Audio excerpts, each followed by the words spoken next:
शिवाय नमः। अनंत कोटि ब्रह्मांड नायक, अखिल हेय प्रत्यनीक, अखिल जगदाधार, अनंत प्रेमारणव भगवान श्री राघवेंद्र सरकार, श्री हनुमान जी महाराज, श्री सरयू मैया, जिनकी सन्निधि में बैठ करके हम आप भगवान की कथा कहने और सुनने का सौभाग्य प्राप्त कर रहे हैं। भगवान अत्यंत दयालु हैं, अत्यंत कृपालु हैं। प्रभु की जो भी सृष्टि है, सृष्टि के जितने भी पदार्थ दिख रहे हैं वो सब केवल भगवत प्राप्ति के लिए, भगवत प्राप्ति में साधन बनने के लिए। हम सब करते क्या हैं, अब उसको स्वयं के भोग में समझने लगते हैं, साधन मान करके नहीं चलते हैं, तभी गड़बड़ी हो जाती है। भगवान की भक्ति अत्यंत सुखदायी है। साधन बहुत से हैं,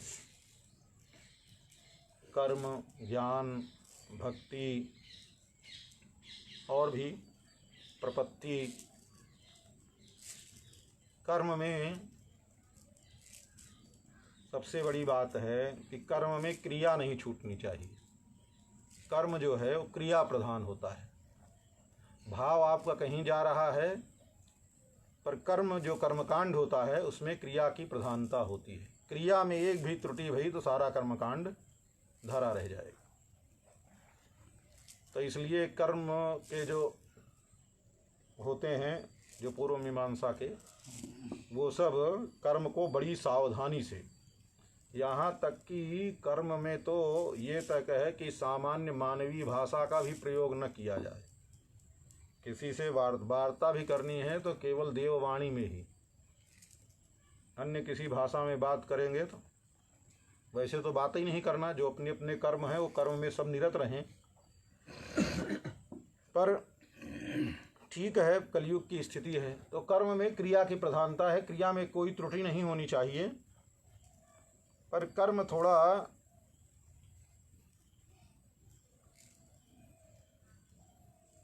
व्यवधान कर्म में इसलिए उपस्थित होता है कि कर्म में रस की प्रधानता नहीं है, भावना नहीं जुड़ती है। कर्म के साथ में अगर भाव भी जुड़ जाए, है वही कर्म, इतर नहीं है। भक्ति भी जो करते हैं, भक्ति में जो आराधन करते हैं उसमें कर्म ही न करते हैं, उसी के साथ में केवल भावना जुड़ जाती है, प्रेम जुड़ जाता है। प्रेम जुड़ जाने से वही जो है भक्ति हो जाती है। तो कर्म में क्रिया की प्रधानता है, ज्ञान में चिंतन की, ज्ञान में चिंतन की प्रधानता है। चिंतन एक क्षण के लिए भी बिगड़ा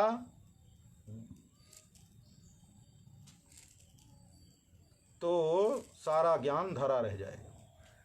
वृंदावन में एक महात्मा थे, किसी की निंदा के लिए नहीं है, वो रहते अपना, जो कोई अरे हम परमहंस हैं, हमको कोई मतलब नहीं है। अब धीरे धीरे परमहंस होते होते कुछ लोग ऐसे परमहंस हो जाते हैं कि फिर वो ऊटे पटांग काम करेंगे। परमहंस होने का मतलब ये नहीं है कि ऊट पटांग काम करना। परमहंस का मतलब ये होता है कि भगवत चिंतन में इतना संलग्न हो जावे कि अपने शरीर का भी भास न रह जावे, अपने शरीर का भी भास न रह जावे। भगवत चिंतन इतना उत्कृष्ट हो जावे, भगवत लीला में इतना संलग्न हो जावे, तो उसको परमहंस की गति रहती कहते हैं। पर आजकल परमहंस मतलब जो सबसे ज़्यादा ऊट पटांग काम करे, गाली गलौज देवे, फजीहत करे, तो उसको जो है परमहंस लोग कहते हैं, समझते हैं और मानते हैं। पर परमहंस ये नहीं है। तो कहें अपने आप को, फजीहत का मतलब है, एक गृहस्थ थे बेचारे, ये तो उदाहरण है केवल, उनकी पत्नी थी बेवकूफ़ी, उनकी पत्नी थी बेवकूफ़ी, उसका नाम था। तो उनको एक बेटी पैदा भई। बेटी पैदा भई, कुछ दिन रही, अब फजीहती तो फजीहती ही थी, तो जहाँ जाए सब जगह फजीहत करे वो। तो हुआ एक दिन कि अब फजीहत करते करते कहीं ज़्यादा गड़बड़ हुआ तो जो है वो ख़त्म हो गई वो। जब मर गई, अब बेचारे वो बहुत रोएं, बेटी से बड़ा प्रेम करें। तो लोगों ने आकर के पूछा, भैया क्यों रो रहे हो? बोले हमारी बेटी फजीहती मर गई। तो बोले मर गई? बोले हाँ मर गई। बोले तो कोई बात नहीं है, मर गई तो कौन बड़ी बात है।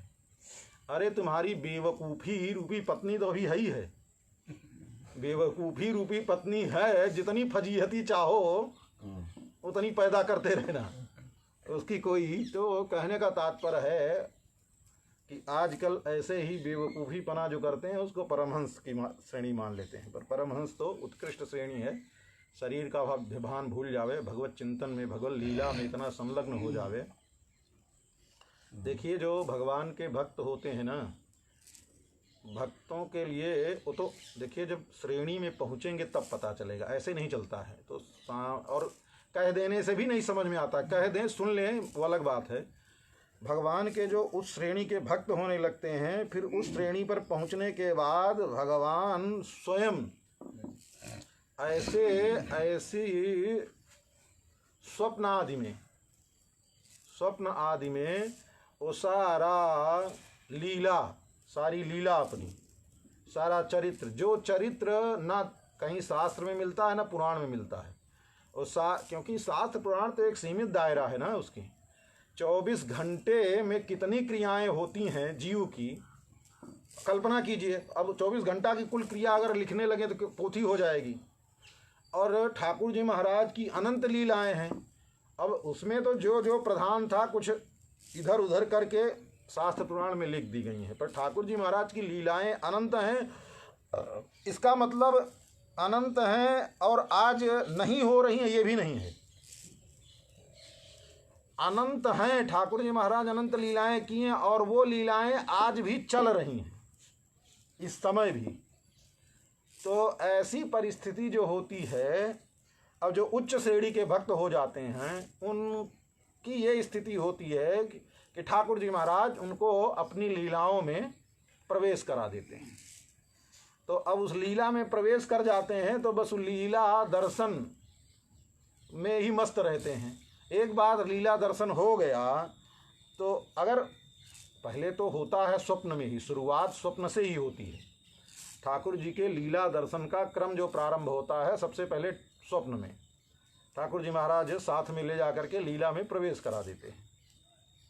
तो फिर धीरे धीरे आगे उसका क्रम है, फिर बढ़ता जाता है।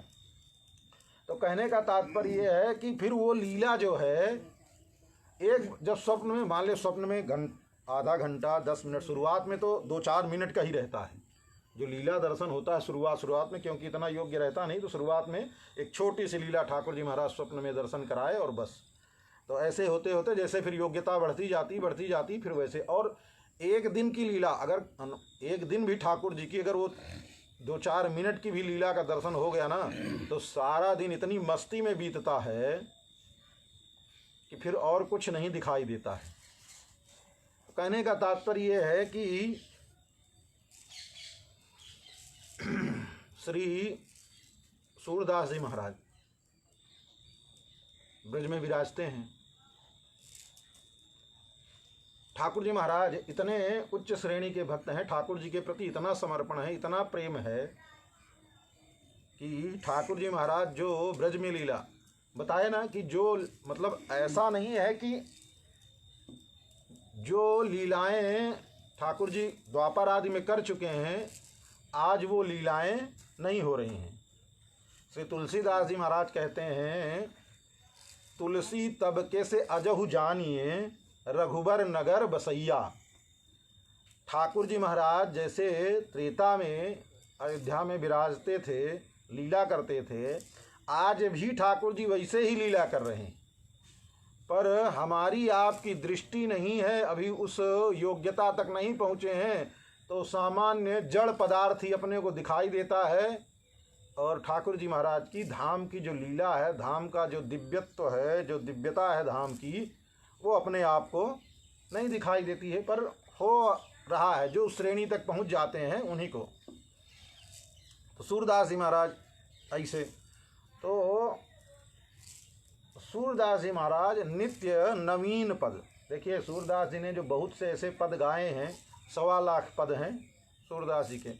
1 लाख पद संकल्प था कि ठाकुर जी के हम जो सूर सागर उनका है उसमें हम 1.25 लाख ठाकुर जी के पदगान करेंगे, पर 21 लाख लगभग 1 लाख के लगभग सूरदास जी ने पूरा किया। फिर सूरदास जी का परम पद हो गया, तो फिर बाकी जो बचा 25,000 उसको ठाकुर जी महाराज पूरा किए वो पद। तो जहाँ सूरदास प्रभु लीला गावत है वहाँ सूरदास है, और जहाँ ठाकुर जी ने आगे के पद दिए हैं वहाँ सूर श्याम पद में, जहाँ सूर श्याम मिले वहाँ समझ लीजिए कि इस पद को ठाकुर जी महाराज ने स्वयं, क्योंकि भक्त का संकल्प है 1.25 लाख ठाकुर जी के पद बनाने हैं, ठाकुर जी की लीला गानी है 1.25 लाख पद से, और नहीं कर पाए तो उसको ठाकुर जी महाराज पूरा किए। तो अब सूरदास जी महाराज नित्य नवीन, जो अन्य कहीं लीलाएं दर्शन नहीं होती हैं, सूरदास जी महाराज ऐसे ऐसे पदों का गान करते, और कभी कभी तो ऐसे रहस्य आदि पदों का गान करें कि सब आश्चर्यचकित हो जाएं। तो लोग तो आज संसार के लोग तो आश्चर्यचकित होवे ही होवे। तो एक दिन श्री जी ने, राधिका जी ने अपनी सखी ललिता आदि विशाखा आदि जो सखियां हैं उन सब सखियों को बुला करके पूछा, अरे सखी ये सूरदास तो है सूर, दोनों आँखों का अंधा, और ये जो है हमारी अंतरंग लीलाएं कैसे गाता है। तो ऐसा करो कि इसको ले आकर के कैद खाने में डाल दो पकड़ करके, क्योंकि हम सब रात्रि में लीला करते हैं, तो है हो सकता है कि सूर बनने का कर रहा हो, रात्रि में लीला दर्शन कर लेता हो। तो ऐसा करो कि इसको ले आओ, बंद कर दो, और ऐसे नहीं आँख में पट्टी वट्टी बांध करके कि कहीं कुछ। तो सूरदास जी को सब सखियां गईं और वैसे पकड़ करके ले आई, और ले आ करके बंद कर दिया सूरदास जी में। रात्रि में ठाकुर जी महाराज ने लीला की। हुआ ये कि ठाकुर जी महाराज मोरकुटी पर, बरसाने में मोरकुटी है, मोरकुटी पर विराज रहे थे। श्री जी भी अंतरंग लीलाएं हैं, तो श्री जी भी ठाकुर जी के गोदी में सर रख करके लेटी हुई थी। ठाकुर जी महाराज श्री जी का मुखारविंद दर्शन कर रहे थे। तो श्री जी गोदी में लेटी हुई हैं, तो ठाकुर जी का मुखारविंद श्री जी की तरफ है, और श्री जी ठाकुर जी की तरफ देख रही हैं। पर पूर्णिमा की रात्रि और चंद्रमा जो है अपनी पूरी कला से आकाश में जगमगा रहा था। श्री जी की दृष्टि गई तो श्री जी ने ठाकुर जी से कहा, प्यारे आपको हमारा मुखारविंद कैसा लगता है, आप थोड़ा वर्णन करके बताइए। ठाकुर जी महाराज ने कहा, तव मुख चंद्र चकोरी श्री श्यामा। हे श्री जी से कहा, राधा रानी आपका मुख जो है चंद्रमा के समान है, और हमारे नेत्र जो हैं उस चंद्रमा के लिए चकोर, जैसे चंद्रमा को निरंतर एकटक निहारता रहता है वैसे हमारे नेत्र चकोर हैं, और तुम्हारा मुखमंडल चंद्रमा के समान है। और जब चंद्रमा की उपमा ठाकुर जी महाराज ने दी तो श्री जी नाराज हो गई। श्री जी नाराज इसलिए भई कि चंद्रमा में तो कलंक भी है, दाग है, और ठाकुर जी हमारी उपमा चंद्रमा से दे रहे हैं, हमारे मुख में कौन सा कलंक इनको दिख गया। तो श्री जी जो लेटी हुई थी वो उठ करके चली, गुस्सा करके। अब कोई अगर उठता है तो कहे चाहे न कहे, उठने बैठने चलने सबसे पता चल जाता है कि प्रेम से उठ रहा है कि कैसे उठ रहा है, उसकी कैसी भावना है। श्री जी जब झटके से उठी, ठाकुर जी महाराज समझ गए कि श्री जी नाराज हो गई। तो नाराज हो गई। तो ठाकुर जी महाराज ने, श्री जी जा रही थी तो ठाकुर जी महाराज अब उठी एक झटके से, तो श्री जी का जो है ऊपर का वस्त्र ठाकुर जी महाराज के हाथ में आ गया। ठाकुर जी ने उसको पकड़ लिया तो श्री जी खिंच गई। वस्त्र पर इतनी झटके से उठी थी कि श्री जी का जो वस्त्र था वो सारा का सारा वस्त्र ठाकुर जी के हाथ में आ गया, और श्री जी का ऊपर का वस्त्र जो चुनरी होती है मस्तक से लेकर के यहाँ तक, वो जो है ठाकुर जी के हाथ में, और श्री जी चली। अब वस्त्र कम हो गया है तो इसलिए श्री जी ने सोचा कि ठाकुर जी महाराज कम वस्त्रों में हमको देखेंगे, तो जो दीपक जल रहा था श्री जी ने दौड़ करके फूंक से उस दीपक को बुझा दिया। दीपक को बुझा दिया तो अंधेरा हो गया, थोड़ा अंधेरा हो गया। जब अंधेरा हो गया तो ठाकुर जी महाराज ने, अब ठाकुर जी को भी लीला, श्री जी ने दीपक बुझा दिया तो ठाकुर जी ने क्या किया कि ठाकुर जी के मुकुट में जो मणि लगी हुई थी उस मणि को थोड़ा झाड़ पोंछ करके और अपने हाथ में ले लिया। अब वो मुकुट की मणि एकदम चमचमाई गई दीपक का भी। अब दीपक से भी ज़्यादा जब रोशनी प्रकट हो गई तो अब श्री जी ने देखा कि अब क्या करें। तो श्री जी, ठाकुर जी हाथ में मणि लेकर के रखे थे, वो दौड़ करके आई, ठाकुर जी के हाथ से मणि लेकर के और मुख में रख ली। अब इधर उधर छुपावें, वस्त्र में छुपाएंगे तब भी कुछ ना कुछ तो उजाला दिखाई देगा। पर श्री जी ने सोचा भाई दोनों एक से एक चतुर हैं, तो श्री जी ने जो है तुरंत उसको मुख में रख लिया। जब मुख में रख लिया तो ठाकुर जी महाराज ने सोचा अब क्या करें। तो ठाकुर जी महाराज ने अपने चरण के अंगूठे से पृथ्वी को दबाया। अब पृथ्वी को इतनी तेज से दबाया कि शेष जी, जो शास्त्र शीर्षा शेष जी पृथ्वी को धारण करते हैं, उनको भार लगा, दबने लगा उनका सर।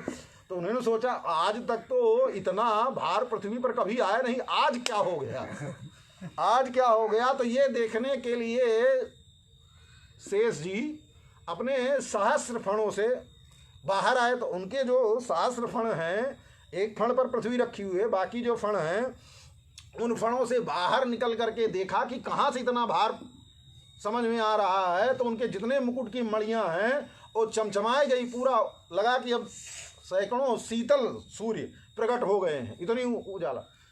अब श्री जी ने देखा अब क्या करें। तो श्री जी ने सोचा अब बचने का कोई रास्ता नहीं है। श्री जी गई और पीछे से, आगे से नहीं, श्री जी जा करके और ठाकुर जी महाराज के गले से लिपट गई। अब लिपट गई, अब कोई गले से लिपट जाए पीछे से आकर के तो क्या दिखेगा। तो ठाकुर जी महाराज से लिपट गए और फिर श्री शेष जी ने देखा अरे श्री जी और ठाकुर जी की लीला हो रही है, अब उन लीला में अपने को व्यवधान करना नहीं चाहिए। तो शेष जी जो है चले गए। जब शेष जी चले गए तो फिर अब बात इतनी थी कि श्री जी क्रोध की थी ठाकुर जी से। अब क्रोध तो समझ, जब आ करके गले लग गई तो फिर काहे का क्रोध रह गया। अब क्रोध तो चला गया, खत्म हो गया। तो ये लीला रात्रि की मोरकुटी पर ठाकुर जी महाराज की और श्री जी की भई। तो प्रातःकाल श्री जी को याद आया, अरे सूर को बंद कर दिए हैं, उसको निकालो भाई, कुछ नित्य क्रिया भी उसको करना वरना होगा। तो सखियां गईं और जा करके सूरदास जी को पकड़ करके, थे तो सूरदास, अब दोनों हाथ पकड़ करके निकाल करके बाहर ले आए। और जा करके सबने कहा श्री जी से कि आज जो है वो सूरदास वही पद गा रहा है जो रात्रि में आपने लीला की थी, वही लीला का पद सूरदास गान कर रहा है। बोले क्या गा रहा है। बोले सूरदास जी महाराज गा रहे हैं, आज माई हरिशों क्रोध भरी, आज माई हरिशों क्रोध भरी। तो क्या हुआ, झटक्यो चीर खिंची ब्रजबाला। ठाकुर जी महाराज ने अब जब भागी तो चीर पकड़ लिया तो झटका लग गया। तो वो ब्रजबाला श्री जी जो है निर्वस्त्र कम वस्त्र में हो गई। तो झटक्यो चीर खिंची ब्रजबाला, तो सारंग फूंक भरी, जो दीपक जल रहा था उसी दीपक पर फूंक मार दिया, दीपक बुझ गया। तब नंद नंदन ऐसी कीनी ले मणि हाथ धरी। ठाकुर जी महाराज जब दीपक बुझ गया तो ठाकुर जी महाराज ने मणि हाथ में ले ली, ले मणि हाथ धरी। तो भक्षत देर करी नहीं भामीन, वाहु से चतुर खरी। अब श्री जी ने ठाकुर जी के हाथ से मणि ले लिया और ले करके उसको खा लिया, मुख में रख लिया। भक्षत देर करी नहीं भामिन वाहु ते चतुर खरी। तो अब जब फिर रोशनी कम हो गई तो ठाकुर जी महाराज ने मस्क्यो कमठ शेष अकुलान्यो और उदया किरण झरी। शेष जी बाहर आ गए तो पूरे उदय सूर्योदय सा हो गया। तो सूरदास प्रभु बिकल राधिका हरिशों जेठ भरी, ठाकुर जी महाराज की आकर के गले लग गई। तो यही पद सूरदास जी महाराज गा रहे हैं और सब सखियां ले करके आ रही हैं। सखियां, अब सखी क्या करें, वो तो सुन रही हैं और सूरदास अपनी मस्ती में जो है वो पद गा रहे हैं। आ करके सखियों ने बताया कि श्री जी ऐसा ऐसा वो सूरदास जो है गा रहा है। बोले अच्छा, सूरदास ऐसा गा रहा है तो ठीक है, कोई बात नहीं भाई। अब जब ऐसे इतने पाताल में ले जा करके कैद में रख करके उसको बंद कर दिए हैं, उसके बाद भी उसको हमारी लीला का पता चल रहा है, तो अब छोड़ दो उसको पकड़ने की जरूरत नहीं, जाने दो उसको। श्री जी ने छोड़ दिया, चले आए। अब श्री जी फिर दूसरी रात्रि में ठाकुर जी के समीप आई। आ करके श्री जी से बोली, श्री जी ठाकुर जी से बोली कि प्रियतम, ये सूर कैसा है जो हमारी आपकी सब अंतरंग लीलाएं जो है गाता है, इसको कैसे पता चलता है? तो ठाकुर जी महाराज ने कहा श्री जी से कि जो भी तुम्हारे और हमारे अंतरंग लीलाएं करनी होती हैं, जैसे पहले रिहर्सल होता है ना, पहले उसकी रिहर्सल, भाई कोई लीला करनी है तो लीला अच्छी तरीके से संपादित होवे, उसके लिए पहले रिहर्सल किया जाता है। तो हम ये करते हैं कि सूरदास के हृदय में सो लीला महसूर हृदय में करनी पड़े खरी।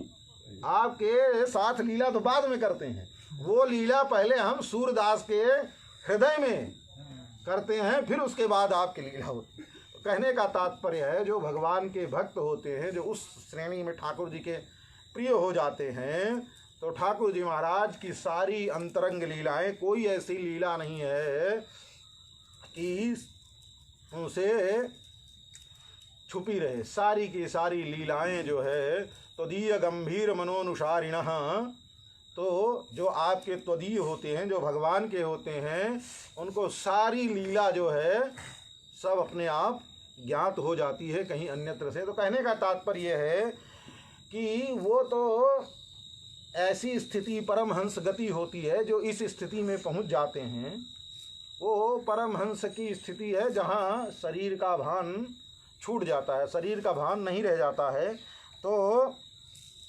ऐसे करते करते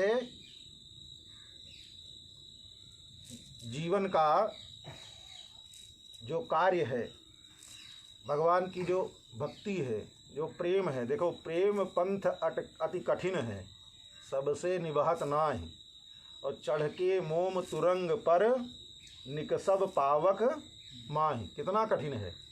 उदाहरण दे रहे हैं कि जैसे मोम का अश्व होवे, मोम के अश्व पर चढ़ करके और अग्नि से निकलना हो, कितनी देर वो टिकेगा, कितनी सावधानी। और अपने सब करते क्या हैं कि प्रेम के नाम पर, प्रेम तो होता नहीं है, अरे भगवान सब ठीक करेंगे, हमारी भावना है, हम तो प्रेम से कर रहे हैं, उल्टा सीधा चाहे जैसे करें।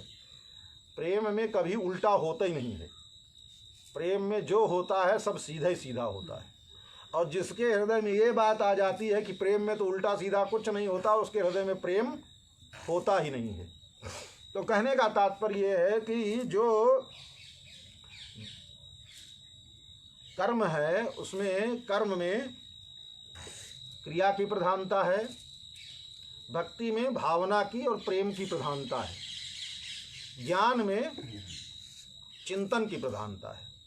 चिंतन एक क्षण के लिए कभी डिगे नहीं इधर उधर। तो महात्मा जी थे जो वृंदावन में, ओ हम परमहंस हैं, हमको कोई जो है धर्म नहीं लगता है, तो न कोई सुख लगता है, न दुख लगता है, न पाप है, न पुण्य है, सबसे हम परे हैं। तो ठाकुर जी कभी कभी एक पद है भगवत रसिक जी का, बेसधारी हरि को अति सालें। जो केवल बेस बना लेते हैं ठाकुर जी के भक्तों का, वो ठाकुर जी के हृदय में बहुत कष्ट देते हैं। कभी समय आएगा तो पूरा पद बहुत दिव्य पद है, और भक्तों को तो कम से कम उस पद को सुनना और समझना चाहिए। अभी उसकी चर्चा करेंगे, बहुत समय निकल जाएगा। तो कहने का तात्पर्य है कि केवल बेस बना लेने से और वाणी से बकने से काम नहीं होता है। तो ऐसे ठाकुर जी कभी कभी लीला भी कर देते हैं उसी अनुसार से। अब वो किसी का रुपया कुछ इधर उधर कर दिए थे। वृंदावन में अच्छे भगत भी लोग हैं तो उतने खतरनाक भी हैं, दोनों हैं। अच्छे के साथ साथ में कुछ बदमाश प्रकृति के भी हैं।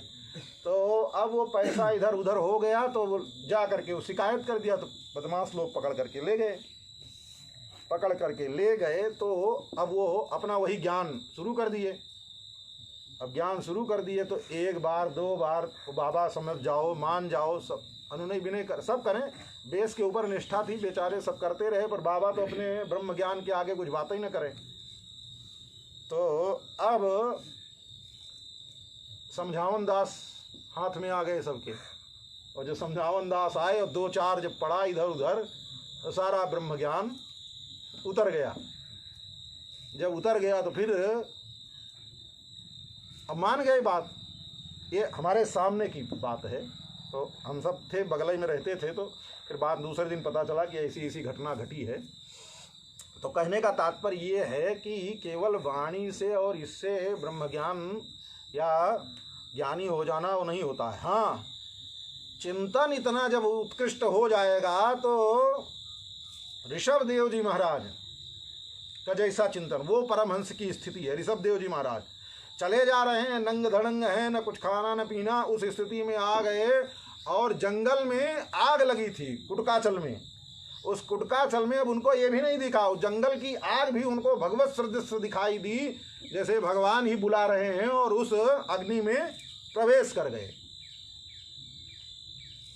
तो चिंतन इतना श्रेष्ठ हो जावे कि आग पानी कुछ न दिखाई देवे, सब बराबर हो जावे, तब और पता चले कि चश्मा बचाए करके गिरना है, खोपड़ी बजा करके करना और फिर ब्रह्म ज्ञान छाटना है, तो वहाँ काम चलने वाला नहीं है। तो कहने का तात्पर्य ये है, अब ये तो भक्ति का मतलब कुछ और नहीं है। भक्ति की महनीय विषय प्रीति भक्ति, महनीय और भगवान से ज़्यादा महनीय कोई है नहीं। तो ठाकुर जी में जो प्रीति की जाती है, वो तो प्रेम तो बेटा बाप से भी करता है, वो भी बड़े है, महान है, पर वो ठीक है, पितृभक्ति हो सकती है। ऐसे माँ महनीय है तो मातृभक्ति, पितृभक्ति, आचार्य भक्ति कही जाती है, सब ठीक है, वो सब ठीक है। पर भक्ति का सही मायने में अर्थ है भगवान के प्रति अगर जो प्रीति है वही भक्ति का सही रूप है। तो और पिता और माँ को भी भगवान मान करके अगर भक्ति करें तो कोई दोष नहीं है। पुंडरीक जैसे भक्त को भगवत स्वरूप मान करके ही पिता को की सेवा कर रहे हैं तो उनको भगवान की प्राप्ति हो गई, पर उसमें भावातिरेक नहीं होना चाहिए, भाव में कभी खंडन नहीं आना चाहिए। भाव में अतिरेक आ गया, कभी बिगड़ गया तो भाव सारी भक्ति धरी की धरी रह जाएगी, पर उतनी उत्कृष्टता होनी चाहिए उसके लिए। तो कहने का तात्पर्य ये है कि अब भगवान की भक्ति का तात्पर्य है भगवान से प्रेम करना, और प्रेम का मतलब होता है हमारे प्रेमी को जो पसंद आवे वही करना। भगवान के हमारे किस कार्य से भगवान प्रसन्न होंगे ऐसे सदैव चिंतन बना रहे और वही कार्य करते रहना। भगवान की प्रसन्नता के लिए जीवन का प्रत्येक क्षण बीते यही, और अपने सुख सुविधा के लिए अगर जीवन बीते तो फिर वो भक्ति नहीं है, वो प्रेम नहीं है, वो तो फिर काम चलाऊ है। चलो ठीक है, वैष्णव हो गए हैं, चल रहा है, पर वो सामान्य स्थिति हो गई। तो कहने का तात्पर्य है भक्ति तो प्रेम है। अब भक्ति भी इतना सरल नहीं है सबके लिए। कलयुग कहते हैं भगत और भक्ति सब ठीक है, पर भक्ति करना भी इतना सरल नहीं है। कई बार बता चुके हैं कि भक्ति में इतनी आवश्यकता है कि अंतिम समय में इतना भगवत चिंतन हो जावे, इतना भगवत चिंतन हो जावे कि अंतिम समय जब शरीर छूटने लगे तो भगवत स्मरण बना रहे। और फिर तुलसीदास जी महाराज कहते हैं कि जन्म जन्म मुनि जत्न कराही और अंतराम कही आवत नाही। बड़े बड़े मुनि लोग जो सब देश छोड़ करके, सारा समाज छोड़ करके, गिर गुहा में जा करके, जंगल में रह करके भगवान का भजन कर रहे हैं और उनको भी अंतिम समय भगवान का स्मरण नहीं आता है, भगवान का नाम याद नहीं आता है। तो हमारे आप जैसे कलयुगी प्राणी जो सारे भोग विलास में लगे हुए हैं, तनिको नमक मिर्चा ज़्यादा हो जाए तो तेवर चढ़ जाता है, तो ऐसे लोग सोचें तो वो संभव नहीं है। तो अब उन भक्तों के लिए एक शरणागति, भगवत शरणागति है। जो भगवत शरणागति ऐसी है कि जीव भगवान की शरणागति कर लेवे तो भगवान उस जीव का उद्धार कर देते हैं। तो भगवान की शरणागति पहले भी चर्चा कर चुके हैं शरणागति के विषय पर, कल थोड़ा सा चर्चा करके। तो 3 उपाय तो हो गए, कर्म, ज्ञान और भक्ति। सबका थोड़ा ही थोड़ा, सबका बहुत बहुत। भक्ति भी 81 प्रकार की है। भक्ति का श्री कपिल देव जी महाराज जब वर्णन करते हैं माता जी से, देवहूति जी से, तो उसमें 81 प्रकार की भक्ति का वर्णन करके सुनाया है माता जी को कि कौन सी भक्ति कौन कर रहा है। उसकी भक्ति रजोगुणी है, तमोगुणी है, रजोगुणी सतोगुणी मिश्रित है, कैसी है, क्या है वो। ऐसे 9 प्रकार की भक्ति, नवधा भक्ति।